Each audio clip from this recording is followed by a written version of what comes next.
बिस्मिल्लाहिर्रहमानिर्रहीम। अस्सलाम वालेकुम नाज़रीन, प्रोग्राम सच बात में आपको कहेंगे खुशामदीद। मैं हूँ हुमाद सलान। आज के प्रोग्राम का आगाज़ करेंगे और आगाज़ में मौलाना फजलुर रहमान के हवाले से बात करेंगे। बड़े दबंग अंदाज में उन्होंने जिस तरह से प्रेस कॉन्फ्रेंस की और अहम ऐलानात किए, उनसे ये तवक्को तो नहीं की जा रही थी, लेकिन जो जो बातें मौलाना करेंगे उन पर मबनी हम आज के जो है वो सवाल भी डेवलप करेंगे और साथ ही साथ अपने मेहमानों का तज्जिया भी जानेंगे, उनका क्या ओपिनियन है। मौलाना फजलुर रहमान जिस तरह से कह रहे हैं कि धांधली हुई है और हम इंतखाबात के नताइज को तस्लीम नहीं करते, मौलाना का ये स्टांस कैसे देख रहे हैं हमारे मेहमान, उनसे तो जानेंगे हम। लेकिन साथ ही साथ जैसे कि मौलाना फजलुर रहमान ने नून लीग के हवाले से बातें की, पीपल्स पार्टी के हवाले से बात की और ख़ासकर PTI के हवाले से बात की। हमें उनसे इख्तलाफात हैं, उनके जिस्मों से मसला नहीं, उनके दिमागों से मसला है। अगर वो ठीक हो जाएं तो हम उनका साथ देंगे। साथ ही ये स्टेटमेंट मौलाना फजलुर रहमान की कि अगर कोई ये समझता है कि धांधली नहीं हुई है तो वो हमारे साथ आ जाए, और अगर कोई ये समझता है कि धांधली हुई है तो वो साथ आ जाए, नहीं हुई है तो वो आराम से बैठ जाए और अयाशी करें। ये स्टेटमेंट कैसे हमारे मेहमान देख रहे हैं? मौलाना यकीनन धांधली के हवाले से बात कर रहे हैं और कह रहे हैं कि हम नतीजा तस्लीम नहीं करते। अगर कोई और जमात भी यही सोच रही है तो फिर वो हमारे साथ आ जाए। अगर किसी को ऐसा लग रहा है कि धांधली नहीं हुई और वो नताइज तस्लीम कर रहे हैं तो फिर वो बैठ जाएं और अयाशी करें। ये कैसी बात करें मौलाना फजलुर रहमान? यकीनन इसके हवाले से भी बात करनी ज़रूरी है। और जिस तरह से बात की जा रही थी कि पीपल्स पार्टी की जानिब से और मुस्लिम लीग नून की जानिब से मौलाना फजलुर रहमान को मनाया जाएगा, उनके साथ बैठकें की जाएंगी, तो शायद मौलाना भी जो है वो अपना स्टांस चेंज कर लें या फिर वो कन्विंस होने में कामयाब हो जाए। लेकिन अभी मौलाना फजलुर रहमान कन्विंसिंग पोजीशन में नहीं नज़र आ रहे। तो क्या नून लीग के लिए बहुत बड़ा मसला क्रिएट हो सकता है कि पीपल्स पार्टी और JUIF के बगैर नून लीग को जो है वो वफाक में और मुल्क को दरपेश चैलेंजेस फेस करना अकेले ही नज़र आ रहा है अभी तक कि वो अकेले करेगी? तो क्या नून लीग का स्टांस इस तरह से मजबूत रहेगा या फिर नून लीग को भी मुश्किलात दरपेश हो सकती हैं? मौलाना फजलुर रहमान का ये फैसला कैसे देख रहे हैं हमारे मेहमान? और साथ ही साथ पीपल्स पार्टी ने जिस तरह से वफाक में हुकूमत को सपोर्ट ना करने का कह दिया है, ये कितना अहम है? आने वाला वक्त कितना चैलेंजिंग है नून लीग के लिए? इस पर ज़रूर बात करेंगे। जो मेहमान हमारे साथ मौजूद हैं, तारुफ कराते गुफ्तगू का बाकायदा आगाज़ करते हैं। सीनियर एनालिस्ट का पैनल है हमारे साथ। फ़ारूक भट्टी साहब मेरे साथ स्टूडियोज़ में होंगे, सर आपको खुशामदीद कहेंगे। चेयरमैन तहरीक जवानाने पाकिस्तान अब्दुल्ला गुल साहब भी हमारे साथ मौजूद होंगे और साथ ही सीनियर एनालिस्ट नसीम सिद्दीकी साहब भी हमें ज्वाइन करेंगे। आप सबको खुशामदीद कहेंगे। फ़ारूक भट्टी साहब, गुफ्तगू का आगाज़ सर आपसे करते हैं।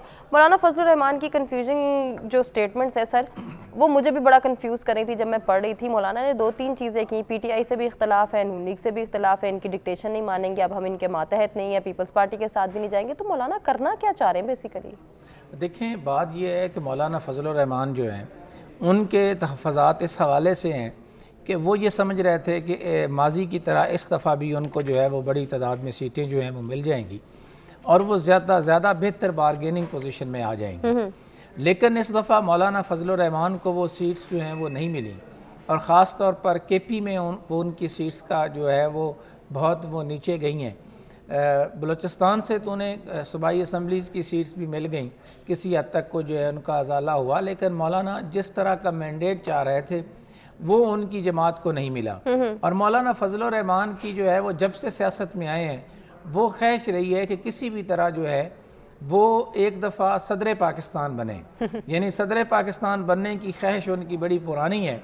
और वो ये समझ रहे थे कि नवाज शरीफ के लिए जो उन्होंने धरने दिए हैं माजी में और जिस तरह का उन्होंने वो स्टैंड लिया है और PDM की जो हुकूमत थी उस इत्तेहाद के हवाले से भी, तो वो सारे के सारे मामलात जो हैं उनको ख़राब होते नज़र आ रहे हैं। इसी वजह से जो है वो इन मामलात के अच्छा फ़ारूक भट्टी साहब, जिस तरह से आप बात करें आपकी जानिब हम दोबारा आएंगे, आप प्लीज़ पानी पीजिए। अब्दुल्ला गुल साहब, सर अभी जिस तरह से फ़ारूक भट्टी साहब ये बात कर रहे थे कि मौलाना की भी ये ख्वाहिश रही है कि वो सदर पाकिस्तान बन जाए, मुझे तो ऐसा लग रहा है जितने बुजुर्ग सियासतदान हैं वो सदर मुमलिकत बनना चाहते हैं, जितने नौजवान सियासतदान हैं वो वज़ीर आज़म बनने के ख्वाहिशमंद हैं। सर किस तरफ स्ट्रैटेजी जा रही है, आप क्या देख रहे हैं?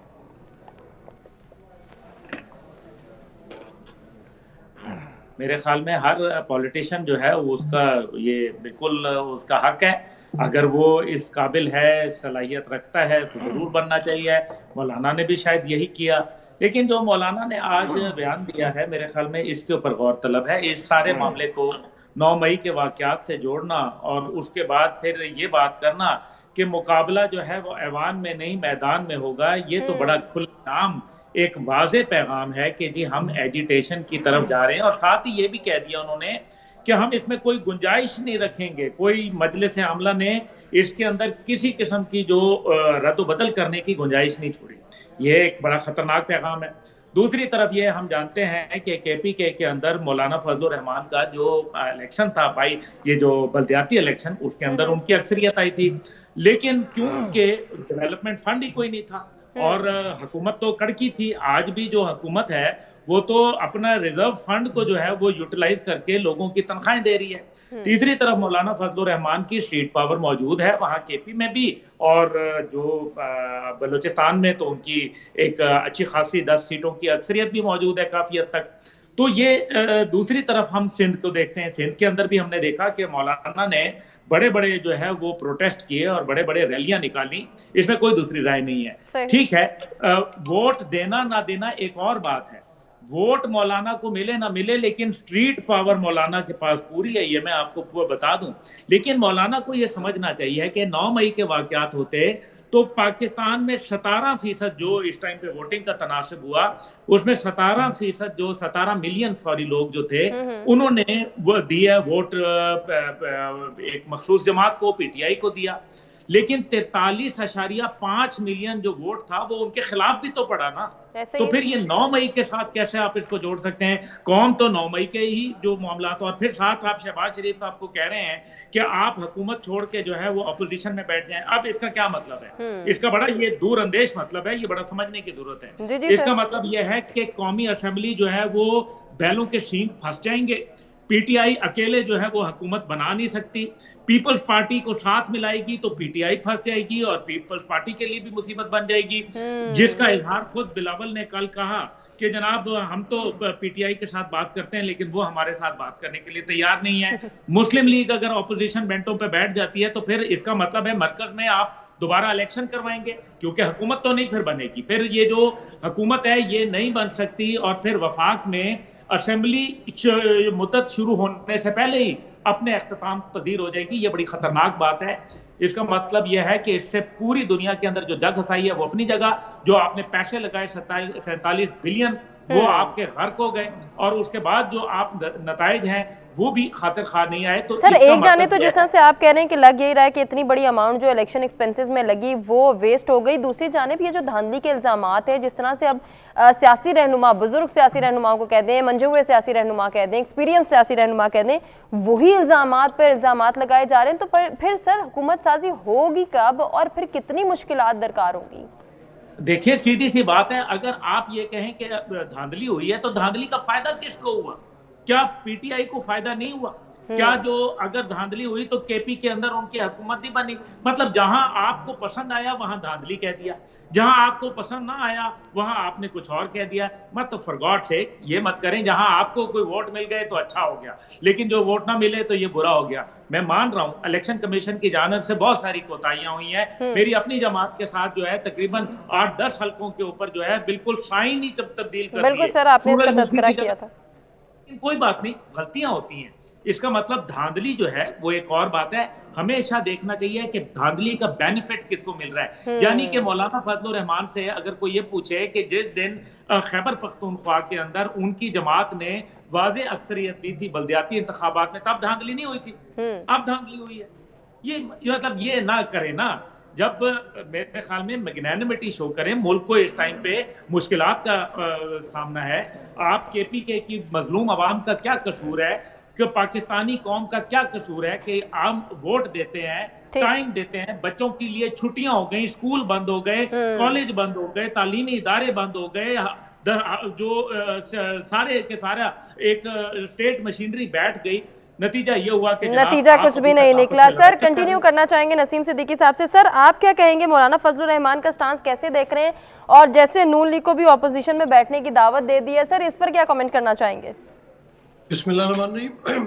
देखिए बात यह है कि पाकिस्तान में इलेक्शन तो बहुत होते रहे और इलेक्शन के बाद जो है वो धांधली का शोर बहुत मचता था, लेकिन ये पहली दफा था कि इलेक्शन से पहले ही धांधली का शोर मच गया था। जिस तरह एक जमात से आपने पीटीआई से उनका बल्ला ले लिया, उनको जल से जुलूस नहीं करने दिया। 9 मई की आड़ में अगर उसमें कोई 2-4 हज़ार लोग इन्वॉल्व थे, आपने करोड़ों अवाम का जो है मैंडेट छीनने की कोशिश की। और जब आज़ाद उम्मीदवारों की एक मंडी अब लग रही है, उसका जिम्मेदार कौन है? उसका जिम्मेदार भी बल्ला लेने वाला है। मेरे बड़े ही प्यारे मोहतरम गुलाम हमीद साहब भाई मेरे अब्दुल्ला हमीद साहब बड़े खूबसूरत इंसान है। इन्होंने तो सारा मलबा जो है सियासतदानों पे डाल दिया। इनसे बेहतर कौन जानता है कि ये सारी कार्रवाइयों के पीछे कौन है, कौन किसने इस पाकिस्तान को जो है वो एक तजुर्बा का बनाया हुआ है, कौन तजुर्बे कर रहा है। आवाम ने तो वोट दे दिया था, आवाम ने तो एक क्लियर कट मैंडेट दिया।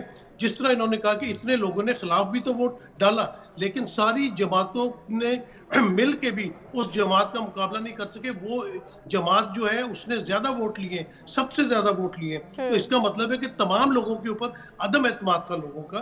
तो आपने जिस तरह मैंडेट को चेंज किया तो फिर यही सूरत हाल होनी थी। और इसके जिम्मेदार वो हैं जिनको अब्दुल्ला भाई जानते हैं बड़ी अच्छे तरीके से, जिन्होंने मुल्क को इस नहज पे पहुंचाया। पहले आपने अदम एतमाद की साजिश की, फिर आपने पीडीएम का चलिए सर, हम उस बहस में नहीं जाते। अब तो हम इस नहज पर आ गए हैं कि कंफ्यूजन मजीद बढ़ती चली जा रही है। अब होने क्या जा रहा है आपकी नजर में? देखिए, बात यह कि जब तक आप माजी से सबक नहीं सीखेंगे तो आप आगे कैसे बढ़ेंगे। आपने जहांगीर तरीन का तजुर्बा किया, नाकाम किया।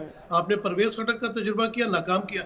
मौलाना भी आज कह रहे हैं कि 9 मई एक बयानिया था। इसका मतलब है वो उस वक्त पीडीएम हुकूमत में थे और वो सारी साजिश को जानते हैं और अवाम ने उसके खिलाफ वोट दिया है। अवाम इस्टेब्लिशमेंट के खिलाफ बाहर निकली है। तो इसका मतलब है कि सारी बुराइयों की जड़ जो है वो इस्टेब्लिशमेंट है। सियासतदान तो अपना काम कर रहे हैं। मौलाना का जो है नजरिया बिल्कुल अपनी जगह ठीक है। वो चाह रहे हैं कि हमारी पीटीआई से भी बात हो जाए। और जिस तरह अभी बात हुई कि जी पेशावर में तो जीत गए, भाई पेशावर में आप जरा करके तो दिखाएं। आप बहुत अच्छी तरह जानते हैं कि पेशावर में अगर आरओ और डीआरओ यही हरकतें करते तो वहां पे क्या होता, उनके साथ क्या सलूक करना। मौलाना कैसे चाह सकते हैं कि पीटीआई से उनकी बात हो? पीडीएम का वो लीड कर रहे थे, वो पीडीएम जो पीटीआई को हटाने में कामयाब रही, उसको मौलाना साहब लीड कर रहे थे। अब वो कैसे कह सकते हैं कि मैं पीटीआई से राब्ता करूं? देखिए, बात यह है कि सियासत में तमाम दरवाजे खुले होते हैं और ये इन्हीं सियासतदानों के अल्फाज हैं कि सियासत में कोई हतमी बात नहीं होती। अगर आज वो समझ रहे हैं कि पहले वो गलत थे, उन्होंने पीटीआई के साथ जो सलूक किया वो गलत था और उनके साथ जो पीडीएम की जमातें हैं उन्होंने धोखा किया, तो अगर पीटीआई के साथ वो हाथ मिलाना चाहते हैं या चाहते हैं कि कोई सॉफ्ट कॉर्नर हो जाए तो कोई बुरी बात नहीं। और ये बदतरीन इलेक्शन है। मतलब पढ़ा लिखा बंदा जो है ना इन इलेक्शन की तायद नहीं कर सकता। पूरी दुनिया ने देखा कि क्या तमाशा बना हुआ। और पहली दफा ऐसे है कि जब धांधली होती थी तो जिसके साथ धांधली होती तो वो शोर मचाता था। भाई अब तो जो हारे हुए मुखालिफ पार्टी के लोग हैं वो भी कह रहे हैं कि पीटीआई के साथ धांधली हुई है। तो जब हम आंखें बंद कर लें, बिल्ली कबूतर जो है बिल्ली को आते देख के आंखें बंद कर लेता, तो ये आंखें बंद करने से सर वेरी क्विकली ये भी कमेंट कर दीजिए कि बानी पीटीआई का ये भी पैगाम आया है कि एमक्यूएम पीपल्स पार्टी और नून लीग के साथ नहीं बैठना, जेयूआई के साथ बैठने पे मजबूर होंगे क्या? चलें ऐसा कहते कन्विंस हो जाएंगे? इस किस्म का कोई उन्होंने बयान नहीं दिया, लेकिन वो जो एक बयानिया लेके चले हैं जिसे अवाम ने पजीराई दी है, इसलिए उन्होंने कहा कि वो पीपल्स पार्टी एमक्यूएम या नून लीग से नहीं मिलेंगे। और मेरे ख्याल से जब बात पीटीआई के इमरान खान के ऊपर होगी, बानी बानी हम क्या करते हैं, ये बानी क्या होता है? उसका इमरान खान नाम है, उसने दुनिया में उस इमरान खान ने पाकिस्तान का नाम रोशन किया, हमें उसका नाम लेना चाहिए। तो इमरान खान, मेरा नहीं ख्याल कि वो जेयूआई के साथ भी बैठेंगे, वो अपने बयानिए पे कायम रहेंगे और इस तरह ही अपनी सियासत को आगे लेके ठीक हो गया सर, आपका कमेंट आ गया। फरूक भट्टी साहब, आपकी बात रहती थी सर, आप कुछ कहना भी चाह रहे थे, प्लीज कंटिन्यू कीजिए। इसमें मैं सबसे पहली बात तो ये कहना चाह रहा हूँ कि इस जो सारी आपकी गुफ्तगू है उसको अगर मैं थोड़ा सा उस तनाज़र में मैं जहाँ से मैंने बात ख़त्म की थी कि मौलाना फजलुर रहमान जो है ना, वो बड़े जिसको वो कहते हैं ना कि सियासत की हर चीज़ को बड़ा बरीक बीनी से जो है वो समझते हैं। मौलाना फजलुर रहमान जो हैं, उनकी ये जो स्टेटमेंट है ये इस हवाले से बड़ी अहम है कि मौलाना ये समझ रहे हैं कि उनको एक तरह का जो ख्वाब दिखाया गया था वो ख्वाब उनका जो है वो छीना गया है। और वो छीना इसलिए गया है कि मौलाना फजलुर रहमान को ये था कि मुझे केपी से भी अच्छी सीटें मिल जाएंगी और बलूचिस्तान से भी, और कुछ मैं सिंध से भी 2-4 ले आऊँगा, तो उसके बाद मैं ज़्यादा बेहतर बारगेनिंग पोजीशन में आ जाऊंगा और मैं सदर पाकिस्तान के ओहदे पर जो है वो बराजमान हो जाऊंगा। लेकिन हुआ ये कि जो आसिफ अली जरदारी के मुज़ाकरात हुए और आसिफ जरदारी ने जो बात की तो उसने कहा जी कि हम आइनी ओहदे जो हैं वो अपने पास रखेंगे। यानी आइनी ओहदों का मतलब ये हुआ कि सदर पाकिस्तान पीपल्स पार्टी का होगा, स्पीकर पीपल्स पार्टी का होगा, चेयरमैन सेनेट पीपल्स पार्टी का होगा, गवर्नर जो है वो पीपल्स पार्टी के होंगे। तो मौलाना साहब के पास फिर क्या बचा? लिहाजा मौलाना का गुस्सा जो है वो बुनियादी तौर पर जो है वो दोनों पार्टियों पर बनता है, ख़ास तौर पर मुस्लिम लीग नवाज़ पर। मुस्लिम लीग नवाज़ ने बहुत सारे वादे वईद जो है वो किए हुए थे कि जी हम आएंगे तो मौलाना साहब को जो है वो सदर बना देंगे जाएंगे, नवाज शरीफ साहब वज़ीर आज़म बन जाएंगे। अब नवाज शरीफ वज़ीर आज़म नहीं बन रहा, वहाँ शहबाज का नाम चल रहा है, और उधर मौलाना जो है वो सदर पाकिस्तान की दौड़ से जो है वो आउट हो चुके हैं। और तीसरी अहम बात ये है कि मौलाना इस सारे मंजरनामे में जो ये बात वो कह रहे हैं ना, वो कह रहे हैं कि दरअसल अभी भी मुझे उन कुव्वतों ने जो है वो हरवाने की कोशिश की है जो मैंने हिमायत की थी जो है वो फ़लस्तीन की। अच्छा। हालांकि फ़लस्तीन का इस हिमायत के साथ कोई वो दूर ये इलेक्शन से कोई ताल्लुक नहीं है। सर आपसे वैलिड बात करें, अब्दुल्ला गुल साहब भी कुछ कहना चाह रहे हैं, क्योंकि मुझे ब्रेक की जाने बढ़ना है, लेकिन सर आप प्लीज अपनी बात मुकम्मल कीजिए, क्या कहना चाह रहे हैं आप? जी, नसीम साहब ने मेरा नाम लेके क्योंकि बोला, बड़े हमारे प्यारे भाई हैं, लेकिन मसला ये है कि मैंने वही बात सवाल पूछा कि अगर एस्टेब्लिशमेंट ने कुछ गड़बड़ करनी होती तो फिर क्या ये जीत सकते थे सीट एक भी? तो फिर इसका मतलब यह है कि अगर वो लार्जेस्ट पार्टी बन के सामने आए हैं और केपी में हुकूमत बनाने की पोजीशन में, तो मेरे ख्याल में ये बात कह देना ये मेरे ख्याल में गैर मुनासिब होगा। और फिर 2018 में किसके कंधों पे बैठ के आए थे, जरा वो भी बता देना जी, हमें पता होना चाहिए। और फिर जो अगर ये बात कही जाती है कि जनाब बिल्कुल इमरान खान साहब अपना वहाँ एक अपना किरदार है, इसमें कोई शक नहीं है, लेकिन इमरान खान साहब के साथ जो लोग हैं वो क्या है? अगर एक तरफ मौलाना ये बात कर रहे हैं तो अली अमीन गंडापुर को आपने केपी का वजीर आला नामजद करके, सर आप जो बात कर रहे हैं इसको हम कंटिन्यू करेंगे, हमारे सेकंड सेशन का टॉपिक ही यही है, इन डिटेल गुफ्तगू करते हैं इस हवाले से। जरा इस बुनियादी सवाल के हम डिस्कस करना चाहेंगे और इस पर पब्लिक ओपिनियन क्या है वो भी देख लेते हैं। क्या पीपल्स पार्टी और JUIF के बगैर नून लीग अकेले मुल्क को दरपेश मसाइल से निकाल पाएगी? 19% को ऐसा लगता है और 81% ऐसा नहीं मानते हैं। एक ब्रेक की जाने बढ़े, stay with us. Welcome back नाज़रीन, प्रोग्राम में एक मरतबा फिर से आपको कहेंगे खुशामदीद। और जैसा कि हम डिस्कशन कर रहे हैं कि हुकूमत साजी का मरहला शुरू है, कहीं धांधली के इल्ज़ामात लग रहे हैं, कहीं नताइज को ना तस्लीम करने की बातें हो रही हैं, तो जो नताइज तस्लीम हो गए हैं उनके ऊपर भी बहस जारी है। हुकूमत साजी का मरहला जो शुरू हो चुका है उसमें कौन कौन से उम्मीदवार सबकत ले जाएंगे, किसके सर कामयाबी का सेहरा सजेगा, ये बड़ी अहम बातें हैं। अगर हम थोड़ा सा प्रोविजनल पर्सपेक्टिव में बात करें तो मरियम नवाज शरीफ का नाम आ रहा है कि वज़ीर आला पंजाब के लिए वो मजबूत कैंडिडेट हैं, अली अमीन गंडापुर KPK के लिए, और मुराद अली शाह साहब वज़ीर आला सिंध बन सकते हैं। अगर ये तीनों रहनुमाओं के नाम कंफर्म हो जाएंगे, जैसा कि बताया जा रहा है कि ये स्ट्रॉन्ग कैंडिडेट हैं और कामयाबी जो है इनके सर सज सकती है, तो फिर आने वाला वक्त कितना चैलेंजिंग होगा? क्योंकि मुराद अली शाह साहब के हवाले से अगर हम बात करें तो वो तो एक्सपीरियंस्ड हैं, वज़ीर आला सिंध पहले भी रह चुके हैं, उनकी जो है वो पॉलिसीज़ हमारे सामने भी हैं कि उन्होंने किस तरह से सिंध के लिए काम भी किए और पॉलिसी मेकिंग में उनका कितना अमल दखल रहा। लेकिन मरियम नवाज शरीफ साहिबा इस हवाले से कोई एक्सपीरियंस नहीं रखती, और जहां मरियम नवाज की बात है वहीं अली अमीन गंडापुर जो कि वज़ीर तो रह चुके हैं लेकिन वज़ीर आला का एक्सपीरियंस उनके पास नहीं है। तो ये नया एक्सपीरियंस इन तीनों के लिए किस तरह से जो है वो मुल्क के फ़ायदे में जाएगा या फिर मज़ीद कन्फ्यूजन क्रिएट करेगा? फ़ारूक भट्टी साहब, आपसे गुफ्तगू का आगाज़ करेंगे।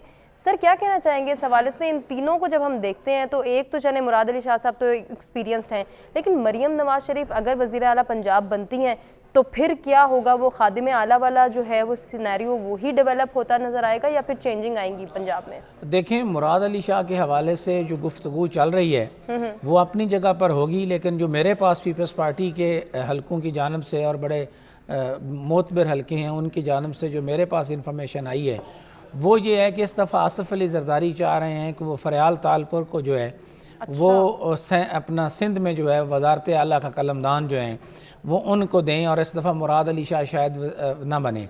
लेकिन पहले भी अगर देखा जाए तो हतमी फ़ैसला आसिफ अली जरदारी और फरियाल तालपुर जो हैं वहीं ज़्यादातर जो है वो सिंध के फ़ैसले करती हैं। बिलावल को जस्ट ऑन बोर्ड लिया जाता है, लेकिन सिंध के ज़्यादातर जो फ़ैसले हैं वो आसिफ अली जरदारी और फरियाल तालपुर करते हैं। वो ज़्यादा बेहतर तरीके से हैंडल भी कर लेंगे, और वहाँ उन्होंने कुछ मज़ीद आज़ाद अरकान जो हैं उनको भी साथ मिला लिया है। People's party single largest party के तौर पर भी सिंध असम्बली में मौजूद है।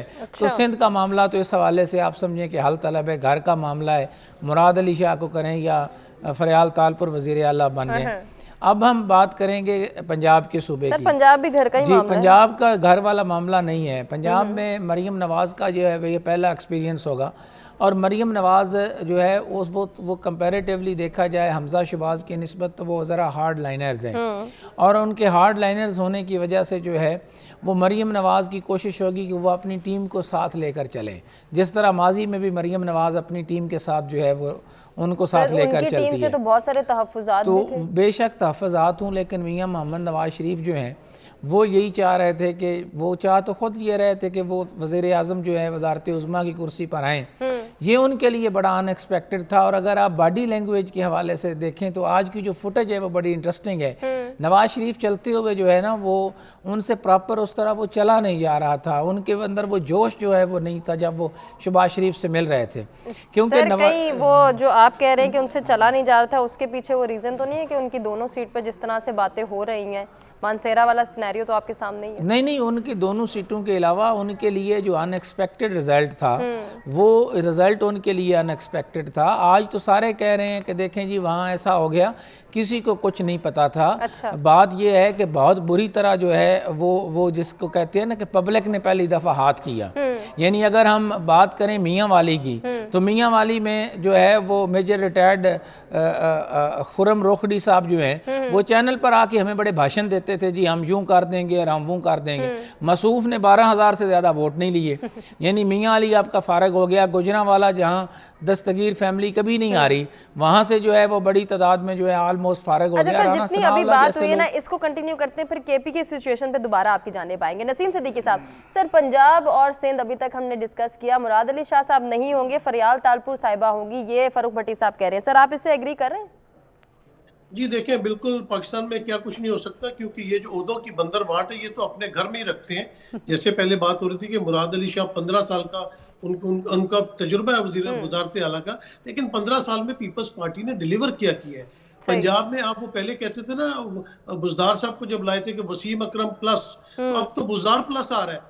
तो बुजदार प्लस आने से आप सोच लें कि पंजाब के सूबे की क्या सूरत हाल होगी और कितनी नॉन सीरियसनेस है कि पंजाब में आप जो है वो अपनी बेटी को वज़ीर आला देना चाह रहे हैं। क्यों? वहाँ पे और जो सेन वाइसेस नहीं है या फिर जो नून लीग के और अच्छे पुराने उनके वर्कर्स हैं, रहनुमा है, वो मौजूद नहीं है। सर आपके नजदीक कौन सा कैंडिडेट ज्यादा जो है वो प्रायोरिटी बेस्ड था अगर मरियम नवाज ना होती? तो मुझे मौका मिले तो मैं तो ख्वाजा साद रफीक को पंजाब का वज़ीर आला बनाऊं, क्योंकि उनकी बड़ी वसअत भी है, उनके दिल के अंदर वो तजुर्बा भी बहुत रखते हैं, स्टूडेंट लीडर भी रह चुके हैं, और इसके अलावा भी बहुत सारे नाम हैं। लेकिन अब अगर हम केपीके की बात करें तो लेकिन सर अवाम में उनकी मकबूलियत चैलेंज हो गई है।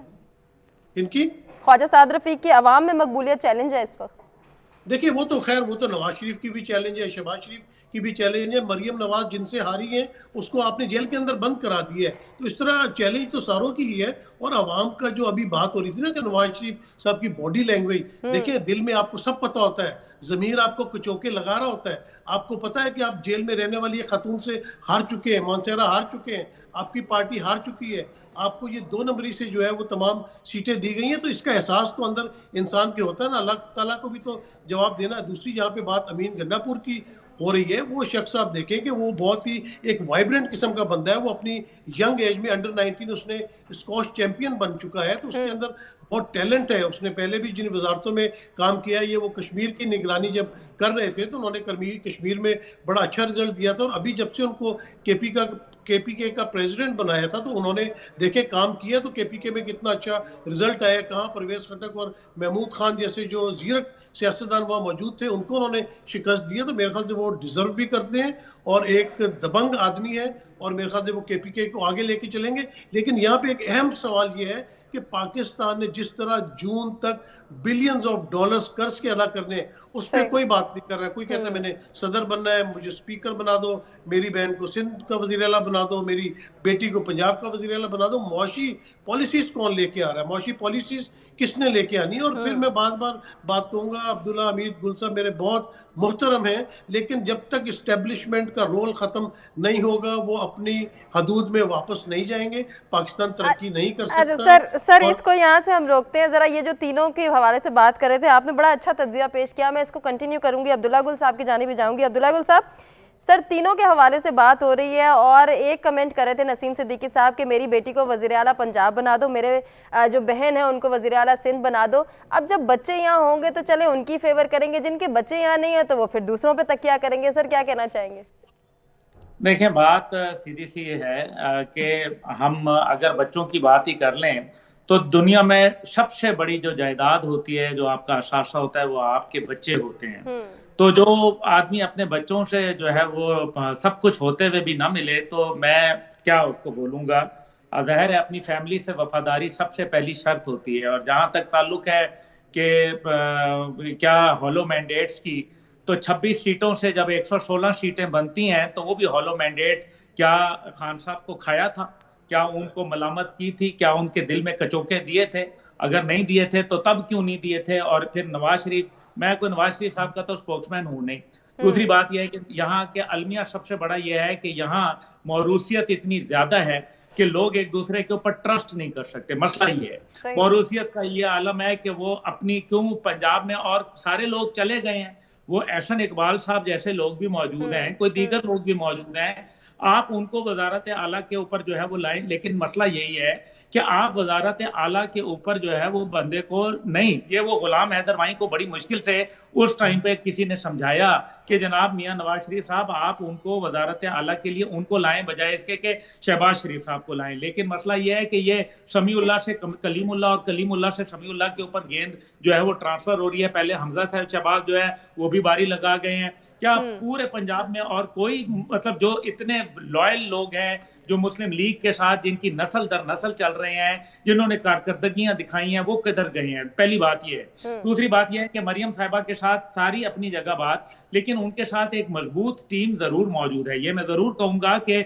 उनके जो रुफका हैं, जो उनके अंकल हैं, या उनके जो अजीजो अकारिब जो उनके साथ चल रहे हैं इतने अरसे से, और इस बात को भी आप डिनाई नहीं कर सकती कि मरियम साहिबा ने, जब उनकी वालदा बीमार थी, उन्होंने जिस तरीके से कैंपेन लीड की, मियां नवाज शरीफ साहब जो है मुल्क से बाहर थे, ये भी उनको क्रेडिट जरूर देना पड़ेगा। लेकिन ये तो नजर आ रहा था ना कि मियां नवाज शरीफ साहब अपने जलसों के अंदर आखिरी तकरीर जो होता है वो तो लीडर करता है, तो वो सर आप कह रहे हैं मरियम नवाज साहिबा को क्रेडिट देना होगा, यकीनन उन्होंने बड़ी स्ट्रॉन्ग लीड कैंपेन की, लेकिन क्या ये जो क्रेडिट है वो वजीर आला पंजाब की सूरत में देना जस्टिफाइड है? नहीं नहीं, बिल्कुल भी नहीं। मैं तो ये कह रहा हूं कि बिल्कुल भी जस्टिफाइड नहीं है, ये ज्यादती है बल्कि। लेकिन दूसरी तरफ जो है, आपने वो बलूचिस्तान का जिक्र नहीं किया। वहां देखे ना, हमारे बुख्ती साहब, सरफराज बुख्ती साहब जो है बाकायदा यहाँ वजारत का कलमदान दाखिला का छोड़ के पीपल पार्टी में शमूलियत करते हैं, उसके बाद फिर वो जीत जाते हैं। तो वजीर आला के वो परफेक्ट कैंडिडेट हैं बलूचिस्तान के, ये तो मैं आपको खबर दे रहा हूँ। तीसरी तरफ जो है वो आप सिंध में आ जाए, वहां बिल्कुल अदी को जो है वो दे के, ताकि जनाब एक खवातीन का कार्ड जो है वो भी खेला जाए, और फिर कुछ अर्सा उनके नाम से वजारत आला कर दी जाए। 2.5 साल 2 साल के बाद उनको तब्दील कर दिया जाएगा, क्योंकि जिस तरह से मैंडेट आया है वो बड़ा स्ट्रांग है। 5 साल से पहले तो जाते नजर नहीं आते। और फिर इसी तरीके से केपी के अंदर जिस तरह से हमने अभी अली अमीन गंडापुर साहब के हवाले से बड़ी अच्छी बातें कही हैं, तो मुझे ये बताएं कि वो जो शहद की बोतलें थी वो किसके पास से निकली थी? मैं पूछना चाहता हूँ। हाँ, मतलब वो देखे ना। और फिर क्या जो उनके हवाले से जो चीजें नजर आ रही हैं, जो बताया जा रहा है, वो अगर इतने आला हैं, बाकी सारे बुरे हैं, लेकिन वो एक बहुत परफेक्ट कैंडिडेट हैं वजारत आला के लिए, तो फिर उनकी अपनी पार्टी में फूट क्यों पड़ी हुई है? असद कैसर साहब क्यों जो है वो उनके मुताबिक जो है, वैलिड पॉइंट आप रेज करें। नसीम सिद्दीकी साहब कुछ कहना चाह रहे हैं, फिर मैं भट्टी साहब की जानिब आऊंगी। जी नसीम साहब, वेरी क्विकली। देखिए, दो बातें। आज का दिन वैसे अच्छा दिन नहीं है कि मुझे अब्दुल्ला हमीद साहब की बातों के ऊपर थोड़ा सा तजाद करना पड़ रहा है। देखें, ये जिस फैमिली से ताल्लुक रखते हैं, इनके वालिद की कितनी खिदमात है, ये खुद बताएंगे कि ईद होती थी, इनके वालिद साहब पाकिस्तान अपने मुल्क की खातिर सरहदों पे मौजूद होते थे, या घर में अपने बच्चों के साथ ईद मनाते थे। तो मेरे ख्याल से बच्चों से ज्यादा अहम आपका मुल्क होता है, आपकी सरजमीन होती है। और इमरान खान ने अपने बच्चों पे, अपने मुल्क के बच्चों को फोकियत दी हुई है। और दूसरी बात यह कि शहद की बोतलें तो कहाँ पर नहीं होती, कहाँ इस्लामाबाद में कितनी होती हैं शहद की बोतलें, ये पता है सारा अब्दुल्ला हमीद साहब को भी। उसके अलावा शजीर पेमन साहब से जो शहद की बोतलें बरामद हुई थी, उसके बारे में क्या कहेंगे? तो ये देखिए, ये बहस बहुत लंबी है, ये कहीं किसी और तरफ हम चले जाएंगे। भट्टी साहब से भी जरा कमेंट ले लेते हैं। अली अमीन गंडापुर मेंबर है और वो बच्चों के ऊपर फौकियत पार्टी हेड बनाता है, बन जाएगा। नसीम साहब, बच्चों को क्यों फौकियत दी? अपने बच्चों को बुलाएं ना जी, अपने तीनों बच्चों को बुलाएं, 2 बेटों और 1 बेटी को बुलाएं, पाकिस्तान में गले लगाएं। हम भी देखना चाहते हैं, इसमें कोई बुरी बात तो नहीं है। नहीं, ये तो कोई बात नहीं है, ये तो कोई बात नहीं है। फिर आप नवाज शरीफ से भी बोले कि जो उनके तो पाकिस्तानी बॉर्न, पाकिस्तानी शहरी बच्चे हैं ना, वो उनको भी बुला लें। ये तो कोई आर्गुमेंट नहीं है। आप तो बड़े अच्छे आर्गुमेंट करते हैं, आप तो बड़े अच्छे दलाइल देते हैं। ये किस चक्कर में पड़ गए कि इमरान खान अपने बच्चों को बुलाए या वो करे? उसने तो नहीं, वो तो आपने भट्टी साहब बड़ी देर से खामोश है सर। आप अली अमीन गंडापुर के हवाले से कुछ कहना चाह रहे हैं? जी, जब वो आप बात कर रहे थे तो नेचुरली फिर मैंने उसके ऊपर आर्गुमेंट दिया था, क्योंकि जब आपने उनके बच्चों को घसीटा तो मैंने कहा कि जी बच्चे तो इनके भी हम देखना चाहते हैं ना, पाकिस्तानी कौम ऐसे ही है सर, ऐसे ही है। भट्टी साहब भी कुछ कह रहे हैं, इनसे भी बात सुन ये लें। है, बच्चे तो बच्चे हैं। और जहाँ तक अली अमीन गंडापुर की आपने बात की, बात थोड़ी सी मैं उसमें और जो है वो इजाफा कर दूँ। वो ये है कि इससे पहले कि जी कौन के किधर रह रहा है और किधर आ रहा है और जा रहा है, इससे हट के हमें वो देखना और सोचना पड़ेगा और थोड़ा सा बड़ा होके हमें जो है वो देखना होगा।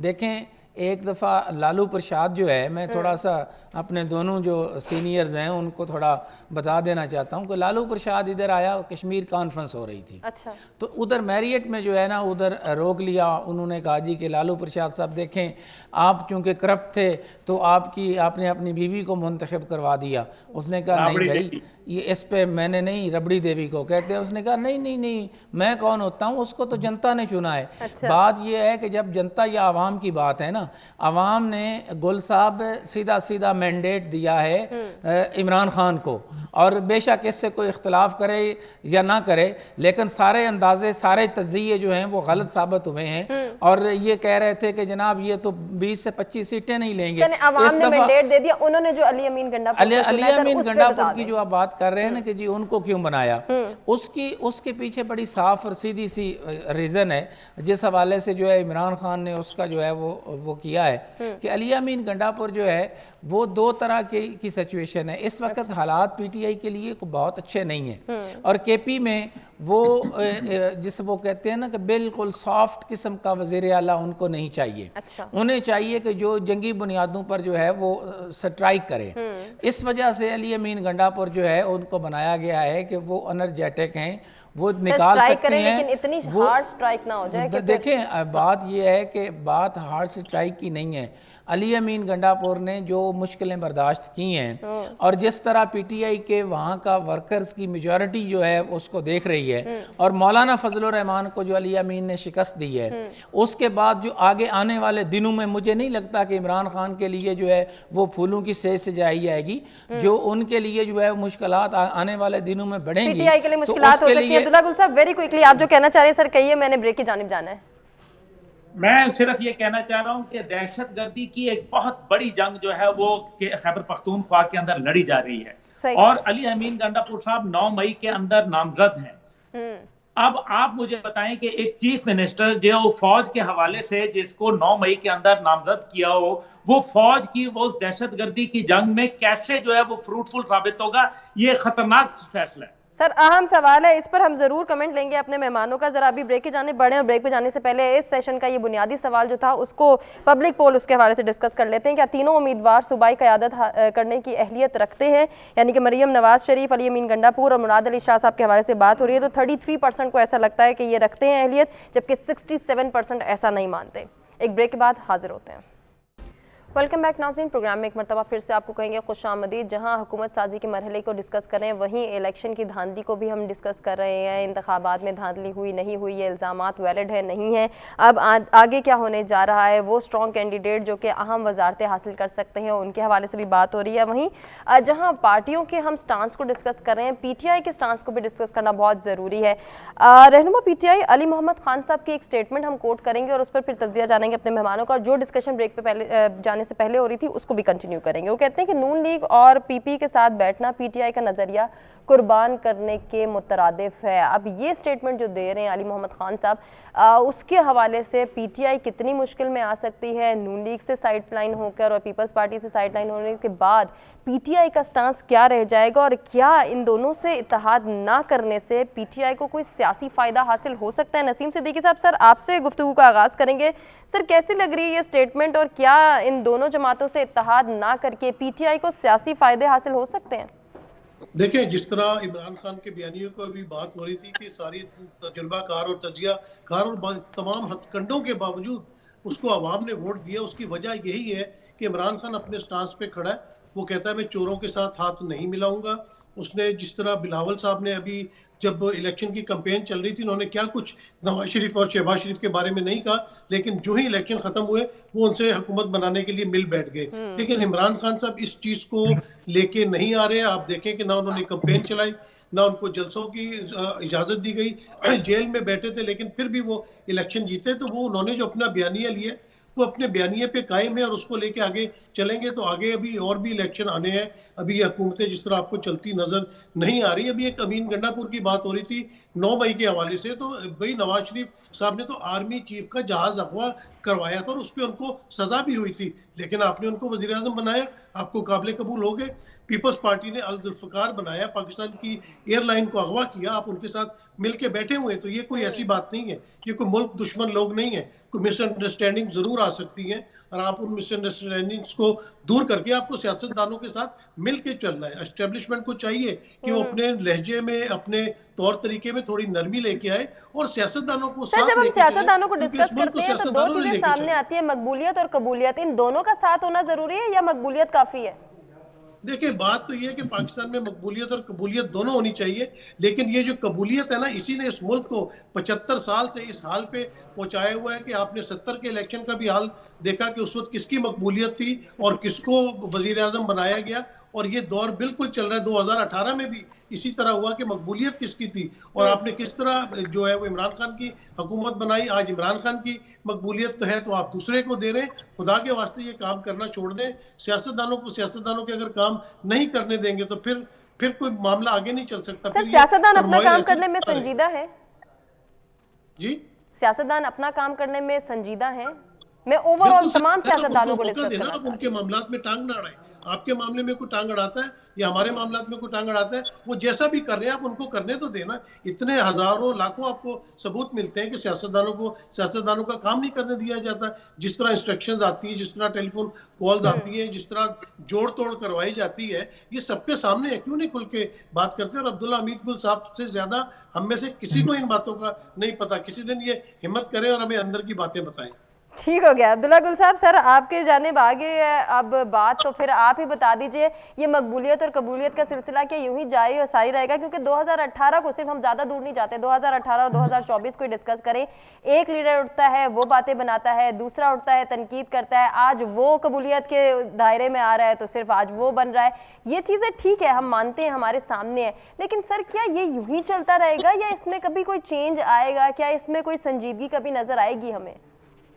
नहीं, ये सियासतदान जो है ना मुस्तकिल कलाबाजियां खाते हैं, कभी इस डाल पे कभी उस डाल पे। क्या नवाज शरीफ साहब ने नहीं कहा था कि कारगिल जो है वो भारत की पीठ में पाकिस्तान फौज ने छुरा घोंपा है? ये उन्होंने ही कहा था ना। ईंट से ईंट बजाने का किसने कहा था? और फिर 9 मई के वाकयात किसने किए? और फिर ये कह देना कि वो जो है वो चोरों से हाथ नहीं मिलाऊंगा, तो डाकुओं से हाथ नहीं मिलाऊंगा। तो पंजाब का डाकू मैंने कहा था परवेज इलाही को, आपने कहा था, या नसीम सदीकी साहब ने कहा था? किसने कहा था? फिर हाथ मिलाया था एमक्यूएम के साथ, जिसको कहा गया कि दहशतगर्द तंजीम है। तो फिर उसको हुकूमत में किसके साथ इत्तेहादी थी वो? देखिए ना, अगर बात करनी है ना तो फिर बात पूरी करूंगा मैं। और हिम्मत मैं कल को क्या करूं, मैं अभी करता हूं, मैं अभी खोल रहा हूं जुबान। मुझे ये बताइए कि भुट्टो साहब के दौर में सदारती हुक्मनामे के जरिए आईएसआई में पॉलिटिकल सेल कायम किया गया। उसके बाद 3 पीपल्स पार्टी की हुकूमतें आई, 3 मुस्लिम लीग की आई, एक पीटीआई की आई, उसके बाद एक मुश्तरका पीडीएम की आई। खत्म कर दिया आईएसआई से पॉलिटिकल सेल? क्यों नहीं खत्म किया? ये उनका पॉलिटिकल रोल है। उनको बकायदा आईन पाकिस्तान में सदारती हुक्मनामे के जरिए जो है वो शामिल कराया गया। ये है हकीकत बात। तो मकबूलियत और कबूलियत के लिए कौन दरवाजे खोलता रहता है? कौन कहता रहता है कि जनाब मुझे तो किसी का फोन ही नहीं आया, मेरे से कोई राब्ता ही नहीं करता? क्यों नहीं करते भाई? आप कौन ये जो बता रहे हैं कि जी जेल में फलाना जनरल साहब से मुलाकात हुई, बाद में पता चला कि वो कोई एक सिपाही भी नहीं मिलने गया था। तो मकसद यहाँ ये है कहने का कि ये चीजें आप अपने एम्पायर की उंगली का इशारा कौन तलाश करता रहा? आप क्या बात कर रहे हैं ना। देखिए, अगर आपने बात करनी है तो फिर पूरी कर लें, आज कर लें पूरी। मैं तैयार हूं किसी भी फोरम में, कभी भी, किसी भी जगह पे, पब्लिक में बैठ के किसी भी लीडर के साथ करने के लिए तैयार हूं। मेरे ना मुंह खुलवाएं। उसकी बात यह है कि क्योंकि फिर जब बात खुलेगी तो बहुत दूर तक निकल ऐसा ही जाएगी, है। इसलिए बेहतर यह है कि उसको यहीं रहने दिया जाए। सर मफाहमत पे आ जाते हैं हम फिर। भट्टी साहब कुछ कहना चाह रहे हैं आप? जी जी जी फरमा दीजिए सर। जी, मैं ये बात करना चाह रहा हूँ कि जिस तरह इन्होंने बात की, पहली बात तो ये है कि ये मुल्क भी हमारा है, ये अदारे भी हमारे हैं, और अपना ये सियासत हो, ये अवाम हो, ये सब हमारे हैं। अब हमने देखना ये है कि जो है वो किस तरह चीज़ों को जो है वो ठीक करना है। तो जहाँ तक आप सियासतदानों की बात है, तो सियासतदानों को अगर 2-2.5 सालों के बाद जो है वो आपके वज़ीर-ए-आज़म तब्दील होते रहेंगे तो आप ये कैसे कहेंगे कि रिज़ल्ट जो है वो ठीक नहीं है। जहाँ तक आप 9 मई की बात कर रहे हैं, और साथ ही इससे पहले अगर हम बात करें तो 12 अक्टूबर 99 की जब अभी बात हुई है, तो उसमें तो जनाब पूरे के पूरे सिनारियों में जिसका जो किरदार है, यानी मीडिया का किरदार है, वॉच डॉग का, मीडिया का काम है निशानदेही का, हम वो करें। हम जो है वो तफ्तीशी अफसर ना बन जाएं। इसी तरह जो है वो दीगर जो अदारों का काम सिक्योरिटी के मामलात को देखना है, वो सिक्योरिटी के मामलात को देखें। उनका ये कोई नहीं बनता कि जी वो आके सियासतदानों में, हाँ एक चीज़ जो है वो मुझे अब्दुल्ला गुल साहब बता दें जनाब, हम उस पर भी तैयार है। मैं तो कई दफ़ा कह चुका हूँ कि अगर नहीं वो इसलिए कर रहा हूँ ना कि अब्दुल्ला गुल साहब ने कहा है ना, तो वो बता दें कि कोई ऐसा चार्टर दे दें जिसमें तमाम सियासतदान, तमाम एस्टेब्लिशमेंट जो है वो मिल बैठे, थिंक टैंक बना दें, किसी तरह खुदा के लिए इस मुल्क को चलने दें। गरीब आदमी के पास जो है वो मिडिल क्लास जो है उससे तो जनाब बिल्कुल आपने लोअर मिडिल पे ले आया है। किसान जो है वो मर रहा है। लोगों ने तो इसलिए वोट दिया था कि शायद 9 फरवरी के बाद लोगों ने तो वोट दिए, लेकिन लोगों के वोट के बावजूद अभी तक वहीं पे चीजें हैं कि जनाब उन्होंने जो जुर्म कर दिया है वो इतना बड़ा जुर्म है कि वो उसकी माफी नहीं है। यहाँ तो जनाब मशरकी पाकिस्तान का सानिया हो जाता है,